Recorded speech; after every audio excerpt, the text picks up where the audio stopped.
சாய் பக்தர்களுக்கு என் அன்பு வணக்கங்கள். ஓம் சாய்ராம். என் அன்பு குழந்தையே, உன்னிடம் உன் சாயப்பா ஒரு கேள்வியை கேட்க வந்திருக்கிறேன். என் அன்பு குழந்தையே, என் வார்த்தைகளை கேட்டு எனக்கு சரியான பதிலை நீ சொல். உன்னை பிரிந்திருக்கும் உன் துணையின் மீது உனக்கு அன்பும் பாசமும் இருக்கிறதா குழந்தையே? நான் இப்பொழுது சொல்கின்றேன், உனக்கு பாசம் இல்லை, நீ வேஷம்தான் போட்டு கொண்டிருக்கின்றாய் என்று. உன் துணையின் மீது உனக்கு உண்மையான அன்பு இல்லை என்று நான் உறுதியாக சொல்கின்றேன். ஏன் சாயப்பா இப்படி சொல்கிறீர்கள் என்று கேட்கிறாயா? நீ இப்பொழுது இருக்கும் நிலையை பார்த்தால் உன் துணையின் மீது உனக்கு உண்மையான பாசம் இல்லை, வேஷம் மட்டும்தான் இருக்கிறது என்று எனக்கு தோன்றுகிறது.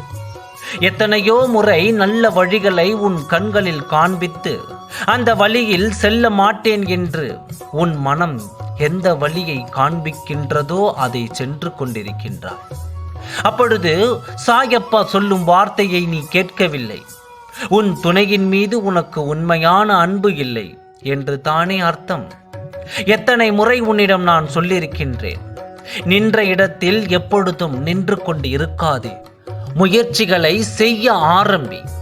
என் துணை எப்பொழுது வருவாரோ அப்பொழுது வந்துவிட்டு போகட்டும் என்று அலட்சியமாக உன் வாழ்க்கையின் மீது இருக்காதே என்று எத்தனை முறை சொல்லியிருக்கின்றேன்.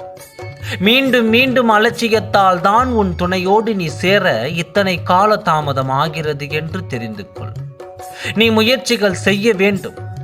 உன் துணையை பற்றிய செய்திகளை அறிய நீ முயற்சிகளை செய்தே ஆக வேண்டும். அப்பொழுதுதான் உன் வாழ்க்கை மீண்டும் மலரும். முதலில் உன் வாழ்க்கையும் உன்னையும் நீ விரும்ப ஆரம்பி. நீ சந்தோஷமாக வாழ வேண்டும் என்றால் என்ன செய்ய வேண்டும் என்று யோசிக்க ஆரம்பி. அப்பொழுது புது புது வழிகள் உனக்கு பிறக்க ஆரம்பிக்கும். உன்னை நீயே உயர்த்து கொண்டு உன் வாழ்க்கையை ஒருமையாக்கி கொண்டு என் துணை எப்பொழுது வருவாரோ அப்பொழுது வந்துவிட்டு போகட்டும் என்று நீ அலட்சியமாக இருப்பது எனக்கு பிடிக்கவில்லை. எப்பொழுதும் நாம் விரும்புவதை நாம் தேடிச் சென்றால்தான் அது நமக்கு கிடைக்கும். நின்ற இடத்தை இருந்து கொண்டு மாங்கனியை பறிக்க சொன்னால் உன்னால் முடியுமா குழந்தையே? அதுபோலத்தான் எதிலும் அலட்சியம் வரக்கூடாது. அலட்சியம் இருந்தாலே அந்த செயல் உனக்கு சரியாக வராது. நான் சொல்லும் வார்த்தைகளை கேட்டுக்கொள், மனதில் பதிக வைத்துக்கொள். முயற்சியை நீயே செய்து நீயே வெற்றி அடைந்து கொள்.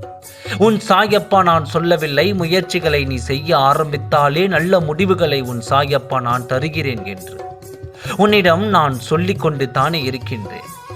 நீதான் காதில் வாங்கிக் கொள்வதில்லை. உன் வாழ்க்கைக்காக இன்று முதல் நீ முயற்சிகளை எடுப்பாயா?